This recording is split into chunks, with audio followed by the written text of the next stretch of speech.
सोमवार का 1771 अंकों की बढ़त निफ्टी पर 24,924 के लेवल्स पे, तो 25,000 की तरफ एक बार फिर मार्केट ने अपनी चाल खेलना शुरू कर दी है। और निफ्टी बैंक में भी एक बहुत ही स्ट्रॉन्ग मोमेंटम 561 पॉइंट्स का इस समय बन रहा है।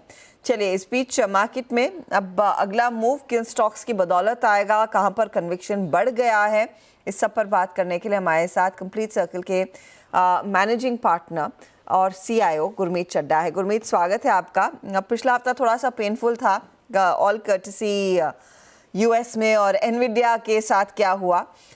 भारत में एक बहुत ही सरप्राइजिंग मूव आज सुबह में, आज दोपहर में देखा गया, क्योंकि सुबह में भी थोड़ा सा ओवरहैंग था उन ग्लोबल क्यूज का। तो अगर सितंबर के महीने में मार्केट को डिलीवर करना है अच्छे रिटर्न्स, ज़्यादा कन्विक्शन किस तरफ रहेगा आपका? पहले एक ब्रॉडर पर्सपेक्टिव समझा सकें। अच्छा जी, हमने पिछली बार जब चर्चा करी थी, मैंने आपको बोला था कि फाइनेंशियल्स थोड़ा-सा रोटेशन देखने को मिल सकता है। जैसे हमने आईटी और फार्मा में देखने को मिला था 3-6 महीने पहले। क्योंकि बाज़ार रेट कट को 25 पैसा प्राइस में है। लेकिन अगर उससे ज़्यादा रेट कट होता है, इस हफ्ते यूएस का डेटा आना है, सीपीआई आना है, होलसेल इन्फ्लेशन आना है। फ्राइडे को जो नॉन फार्म रोल डेटा था, वो काफ़ी वीक आया।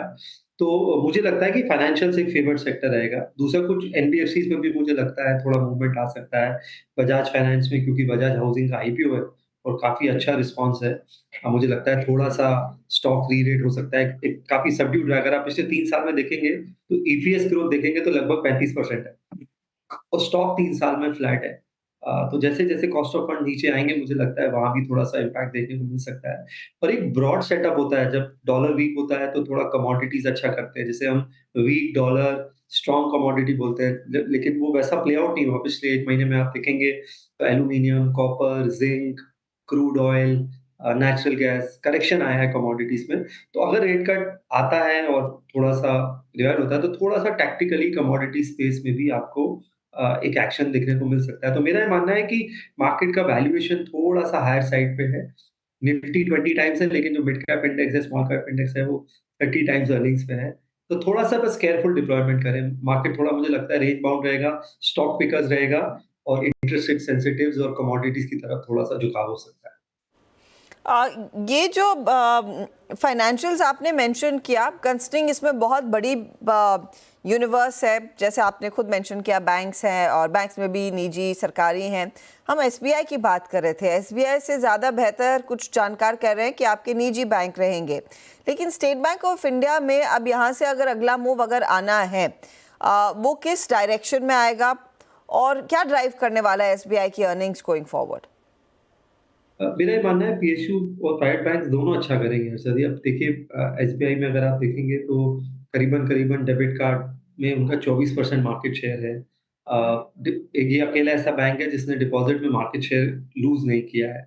एक रिपोर्ट आई है कुछ डाउनग्रेड की, उस वजह से मुझे लगता है थोड़ा रिएक्शन आया है स्टॉक में। लेकिन 1.1, 1.2 बुक पे है। पिछले क्वार्टर अगर आप देखें तो जो उनका नियो बैंकिंग ऐप है योनो, उसमें करीबन 38 लाख सेविंग अकाउंट उन्होंने ऑन स्टार्ट करे हैं, तो एक उनके लिए एक्विजिशन इंजन बन गया है। प्रीमियर बैंकिंग और वेल्थ बैंकिंग में काफ़ी फ़ोकस कर रहे हैं, लगभग 2000 लोगों को उन्होंने हायर किया है, एनआरआईज़ पे फ़ोकस करने के लिए, और वेल्थ मैनेजमेंट की एक बहुत अच्छी टीम बना रहे हैं। तो मुझे लगता है एक स्ट्रक्चरल टर्न अराउंड है एसबीआई में।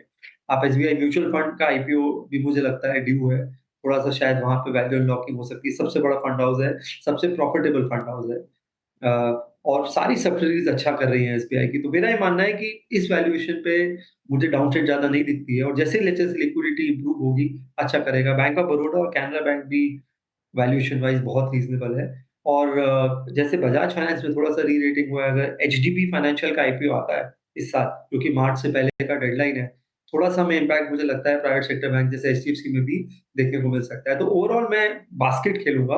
मुझे थोड़े से मिड टियर 2 बैंक्स भी पसंद है, जैसे फेडरल बैंक बहुत पसंद है, लीडरशिप चेंज है, 1.2 बुक के आसपास है।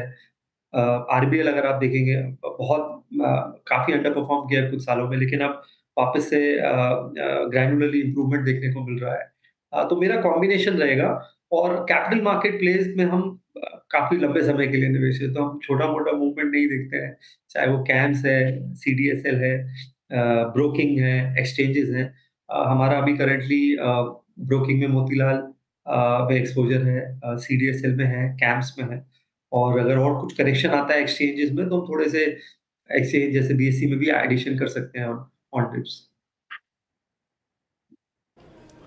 Okay Gurmeet, good afternoon. Virendra बोल रहा हूँ दिल्ली स्टूडियो से। ये बजाज हाउसिंग और इसके आईपीओ पर आपका व्यू, लेट्स अज्यूम, इसकी लिस्टिंग के बाद हम बात कर रहे हैं।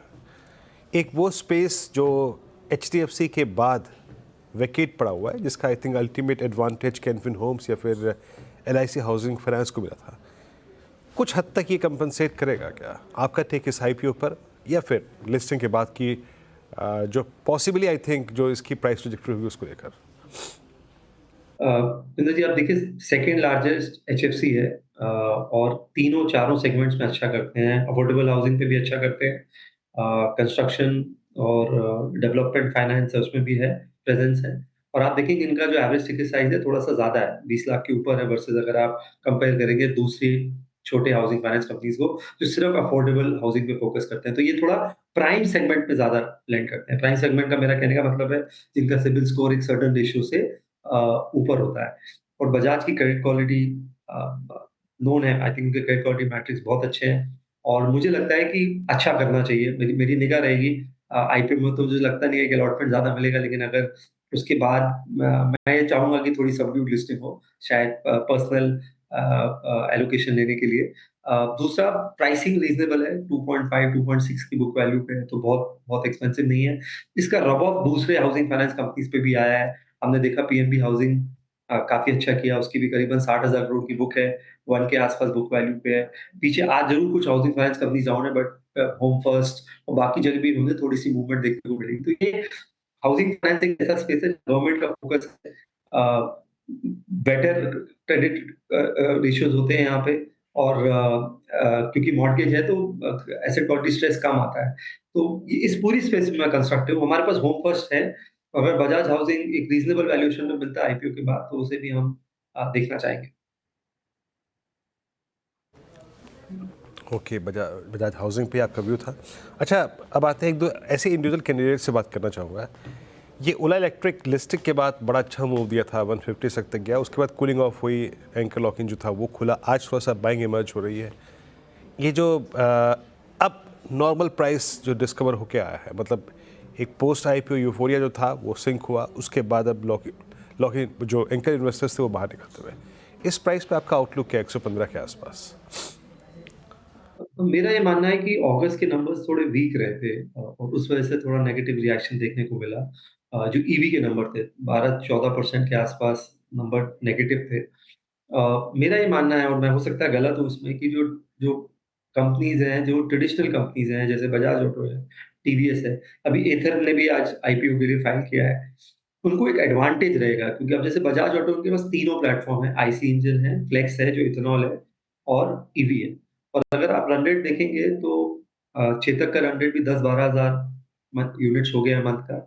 ओला का करीबन अभी 30,000 है, और आईक्यूब का रन रेट भी 18,000 के आसपास है जो टीवीएस का है, और उनके पास एक एक्जिस्टिंग डिस्ट्रीब्यूशन रीच है, उनको कैश नहीं बर्न करना है, कैश रिच कंपनीज़ हैं।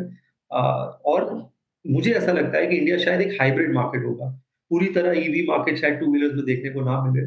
तो जो हाइब्रिड प्लेटफ़ॉर्म है वो मुझे ऐसा लगता है वो ज़्यादा अच्छा करेगा। और अभी रूरल डिमांड मेरे हिसाब से थोड़ा पिकअप होनी चाहिए, फेस्टिव सीज़न है आगे। एक आध क्वार्टर अभी सॉफ्ट रहेगा सावन करके, बट रूरल रिकवरी के लिए अभी जो ईवी का परसेंटेज है लेस देन 10% है, तो हो सकता है जो ट्रेडिशनल टू व्हीलर नेम्स हैं, वो ज़्यादा अच्छा परफ़ॉर्म करें इस रूरल रिकवरी में, जैसे हीरो है या बजाज है। हमारे पोर्टफोलियो में हमारे पास टीवीएस होल्डिंग, जो कि होल्डिंग कंपनी है टीवीएस की, सुंदरम क्लेटन और संधार टेक्नोलॉजी, हम इसके थ्रू खेल रहे हैं। बजाज ऑटो अगर हमें थोड़ा-सा डिप मिलता है, एक आध किसी महीने सॉफ्ट नंबर आता है, तो उसपे हमारी थोड़ी निगाह रहेगी। तो मेरा थोड़ा-सा झुकाव जो है वो ट्रेडिशनल कंपनीज़ की तरफ, जो डाइवर्सिफ़ाई कर रहे हैं इथेनॉल में भी और ईवी में भी, वहाँ ज़्यादा है। ओके, तो ये थोड़ा सा अलग पर्सपेक्टिव, लेकिन क्योंकि ओला इलेक्ट्रिक की बात हो ही रही है तो आपको एक अपडेट ये भी दे दे कि देखिए, बड़े निवेशकों का 50% वाला लॉक इन खत्म हो चुका है। ओला के अलावा लॉक इन पीरियड खत्म होने के लिहाज से कई और कंपनियां जो हाल ही में लिस्ट हुई हैं वो भी आती हुई दिखाई देंगी। अब इनमें से कौन कौन से नाम हैं? हॉर्मस फटाकिया हमारे साथ जुड़ गए हैं। हॉर्मस, बताइए, ओला का स्टॉक आज ऑफ कोर्स एक टर्न राउंड दिखा चुका है, लेकिन बाकी कौन से स्टॉक्स जो शायद इस लॉक इन विंडो से बाहर निकलते हुए दिखाई देंगे? काफ़ी अच्छा टर्न अराउंड देखने मिला है हमें ओला में, लेकिन जो आज लॉक इन पीरियड जो ख़त्म हुआ है उसमें 18 करोड़ शेयर जो है ओला के वो अब ट्रेडिंग के लिए एलिजिबल हुए हैं। ये बात साफ करना ज़रूरी है कि लॉक इन पीरियड ख़त्म होने का मतलब ये नहीं है कि जितने शेयर बाज़ार में आएंगे वो तुरंत ही बिक जाएंगे, बट वो एलिजिबल हो जाएंगे ट्रेडिंग के लिए। तो 1 महीने का जो लॉक इन है ओला का वो आज ख़त्म हुआ है, और 3 महीने का जो लॉक इन है ओला का वो 5 नवंबर को ख़त्म होगा। उस वक्त भी 18 करोड़ शेयर जो है ओला के जो 4% आउटस्टैंडिंग इक्विटी है वो ट्रेडिंग के लिए एलिजिबल हो जाएगी। अब उसके अलावा और कौन से ऐसे स्टॉक्स हैं जिनके लॉक इन पीरियड सितंबर से लेकर नवंबर तक जो ओपन होने वाले हैं, हम हाल फिलहाल की लिस्टिंग्स की बात करते हैं जिनके लॉक इन पीरियड्स अब खुलेंगे, जो कि इसमें से ब्रेन बीज है जो फर्स्ट क्राई के नाम से जानी जाती है, यूनिकॉमर्स है, ओरिएंट टेक, इंटरआर्क बिल्डिंग प्रोडक्ट्स जो अभी लिस्ट हुए हैं। इनको आप अगर लॉक इन पीरियड्स देखें उनके भी आज अगर ख़त्म ओपन हो रहे हैं। कुछ ओरिएंट टेक्नोलॉजीज़ के 25 सितंबर को, इंटरआर्क के 23 सितंबर को, तो करीबन 2 से 3 करोड़ शेयर्स जो है वो ट्रेडिंग के लिए एलिजिबल हो जाएंगे। अब उनमें से एक स्टॉक नाम ध्यान रखने वाला ये है कि JSW इंफ्रा पे आपको नज़र रखनी चाहिए, क्योंकि JSW इंफ्रा के 127 करोड़ शेयर ट्रेडिंग के लिए एलिजिबल हो जाएंगे जब उसका 1 साल का लॉक इन पीरियड जो है वो 30 सितंबर को ख़त्म होगा। अब 127 करोड़ शेयर यानी कि 61% आउटस्टैंडिंग इक्विटी जो है JSW इंफ्रा की वो ट्रेडिंग के लिए एलिजिबल हो जाएगी जब उसका लॉक इन पीरियड ख़त्म होगा। अब अगर बाकी के नाम देखें तो 5 से 6 महीने का जो लॉक इन पीरियड है उनमें अगर हम बात करें नामों की, तो RK स्वामी है, गोपाल स्नैक्स है, भारती हेक्साकॉम एक नाम है जो IPO से अपने काफ़ी चला है IPO प्राइस से, उसकी 65% इक्विटी ट्रेडिंग के लिए एलिजिबल हो जाएगी। सो काफ़ी सारे नाम हैं हमारे रेडार पर, हम इन सब पे रखेंगे नज़र। जी हाँ, ये सारे स्टॉक्स इनफैक्ट रेडार पर आएंगे। शुक्रिया हॉर्मज इस अपडेट के लिए। क्योंकि हॉर्मज ने भारतीय हेक्साकॉम भी मेंशन किया है, ये स्टॉक और साथ ही भारती का शेयर दोनों पर गुरमीत आपका क्या एक्सपोजर है, आपके पोर्टफोलियो का हिस्सा है ये काउंटर्स? भारती हमारी one of the top picks रही है। मैंने आपसे पहले भी चर्चा की थी, मैं पूरा टेलीकॉम में कंसोलिडेशन हो गया था 2 साल पहले। और अगर आप देखेंगे भारती जो साल का उनका फ्री कैश फ्लो है लगभग 20-25 हज़ार करोड़ है, तो आपको कंटिन्यूअसली बैलेंस शीट में भी डीलेवरेज देखने को मिलेगा। इंडस्ट्री लीडिंग आरपू है। उसके अलावा मुझे लगता है वायरलेस एक बहुत बड़ा ट्रिगर हो सकता है। अभी पेनिट्रेशन हिंदुस्तान में 22 करोड़ हाउस होल्ड है, अभी वाईफाई का पेनिट्रेशन 2-2.5 करोड़ ही है। मुझे लगता है इसमें एक वो जो रिचार्ज जो प्रीपेड मोमेंट है वो जब आएगा, प्राइसिंग थोड़ा रीजनेबल होगी तो अच्छा करेगा। टेलीकॉम इंफ्रास्ट्रक्चर में हम ओवरऑल काफ़ी अच्छा पोज़ीशन्ड है। हमारे पास तेजस है, हमारे पास टाटा कम्युनिकेशन है पोर्टफोलियो में, भारती है हमारे पास। तो हमारा काफ़ी अच्छा वेटेज है डिजिटल इंफ्रास्ट्रक्चर पे। हमारी और मुझे लगता है एक जो बड़ा ट्रिगर इस सेक्टर के लिए आ सकता है, वो जियो की लिस्टिंग है। अगर जियो लिस्ट होता है तो वो एक बहुत बड़ा ट्रिगर हो सकता है पूरा टेलीकॉम वैल्यू चेन में, जिसमें टेलीकॉम इक्विपमेंट्स भी हैं, सॉफ्टवेयर प्रोवाइडर्स भी हैं, टावर बिज़नेस भी है और ओवरऑल कम्युनिकेशन बिज़नेस भी है। तो उसपे मेरी एक थोड़ी निगाह रहेगी और उसलिए मैं अभी थोड़ा-सा इस लेवल पे रिलायंस को लेके थोड़ा-सा ज़्यादा कंस्ट्रक्टिव। ओके, ये फेयर इनफ। तो आप कह रहे हैं कि दूसरे काउंटर्स भी होंगे जहां पर एक अच्छी खासी अपॉर्चुनिटी है। फार्मा कंपनियां, और मेरी लिस्ट आप देखिएगा, एलेम्बिक फार्मा मैं देख रही हूँ 9% ऊपर, जुबलेंट फार्मोवा, ये कुछ काउंटर्स हैं। कल हम या आज सुबह हम लुपिन की बात कर रहे थे, ये भी एक बकेट है जहां पर हमने देखा है साइजेबल रिटर्न्स बने हैं। नॉर्मली इन्हें बहुत डिफेंसिव काउंटर्स कहते हैं, लेकिन आप लुपिन का एग्जांपल देखिए तो ये लगभग स्टॉक 50-60% प्लस की गेंस दिखा चुका है पिछले कुछ महीनों में। यहाँ पर क्या इस समय नया पैसा लगाना फायदे का सौदा रहेगा, कंसिडरिंग वैसे भी एक्शन है इन काउंटर्स में? सिलेक्टिवली बिल्कुल। और अगर आप देखिए निफ्टी फार्मा ने निफ्टी को 5, 10, 15, 20 साल में आउट परफॉर्म किया है और निफ्टी का जो बीटा है फार्मा इंडेक्स का वो 0.6 है। मतलब बाजार 10% गिरता है तो फार्मा 6% गिरता है। तो ये परफेक्ट सेक्टर है इस मार्केट में जब आप ऑल टाइम हाई के नजदीक हैं, मार्केट में वॉलेटिलिटी है, डिफेंसिव भी है डाउन साइड में और अप साइड में एग्रेसिव भी है। दूसरा यूएस में जो बिल टेबल हो रहा है अगले हफ्ते, जो बायोसिक्योर लॉ है, वो एक ट्रिगर हो सकता है सीडीएमओ और कॉन्ट्रैक्ट मैन्युफैक्चरिंग कंपनीज के लिए। उसमें क्लियरली चाइना का मेंशन है। सो जो कंपनीज बायोटेक्नोलॉजी में है, कॉन्ट्रैक्ट मैन्युफैक्चरिंग में, वहाँ पे बहुत बड़ा मुझे लगता है मूवमेंट आ सकता है अगर ये बिल पास होता है तो। चाइना का शेयर सीडीएमओ में लगभग 8% है, इंडिया का शेयर मुश्किल से 2.6-2.7% है। बहुत सारी कंपनीज चाइना की, कैटलैंड, लॉन्जा बहुत बहुत बड़ा नंबर करती हैं और ये जो पूरी इंडस्ट्री है सीडीएमओ की, ये अभी सिर्फ $22-23 बिलियन है। तो इंडस्ट्री में करीबन 15% ग्रोथ एक्सपेक्टेड है। $45 बिलियन का ट्रैजेक्टरी बहुत सारी रिपोर्ट्स बोलती हैं। उसमें अगर Indian companies market share gain कर सकती हैं तो एक बड़ा ट्रिगर होगा। और कुछ हमारी ब्रांडेड फार्मा स्पेस है, उस पे थोड़ी निगाह रहेगी। अगर करेक्शन मिलता है, जैसे मैनकाइंड फार्मा है, सिप्ला है, यहाँ पे हमारी थोड़ी-सी नज़र रहेगी। गुरमीत, पॉसिबली आखिरी प्रश्न आपसे यहाँ पे। गोल्ड एक बार फिर से 72,000 की ट्रैजेक्टरी में, और पोस्ट बजट जो डिप था वो पूरा एब्जॉर्ब हो गया। मीनवाइल टाइटन में स्ट्रॉन्ग पुल बैक है। TBZ को देखिए आप, अच्छा मूव देता हुआ। गोल्ड को कैसे अप्रोच करना चाहिए एज ए अंडरलाइंग, और अल्टीमेटली जब मैं स्टॉक्स पे कन्वर्ट करता हूँ अपने आप को, वहाँ पे क्या चीज़ करूँ, NBFCs या फिर सीधे कोई जेम्स एंड ज्वेलरी स्पेस की कंपनी? तो वीरू जी, मैंने पहले भी बोला, मैं weak dollar strong precious metal commodity trade के फेवर में हूँ। जैसी रेट कट आएगा और यूएस का जिस हिसाब से डेट है, मुझे लगता है गोल्ड अच्छा करेगा एज अ कमोडिटी, ऐसा मेरा मानना है। तो गोल्ड का वेटेज होना चाहिए पोर्टफोलियो में। 5 से 7% आप पोर्टफोलियो में गोल्ड रख सकते हैं। वो आप गोल्ड ETF के through, government of the sovereign gold bond शायद इशू करेगी, बट वो भी एक अच्छा व्हीकल था गोल्ड में एक्सपोजर लेने का। दूसरा, सेंट्रल बैंक गोल्ड खरीद रहे हैं क्योंकि वो डॉलर पे डिपेंडेंस कम करना चाहते हैं। ग्लोबली अगर आप देखेंगे, सेंट्रल बैंक बाइंग की वजह से गोल्ड ज़्यादा ऊपर, और एक ये आपको हेज देता है जियोपॉलिटिकल अनसर्टेनिटी को लेके।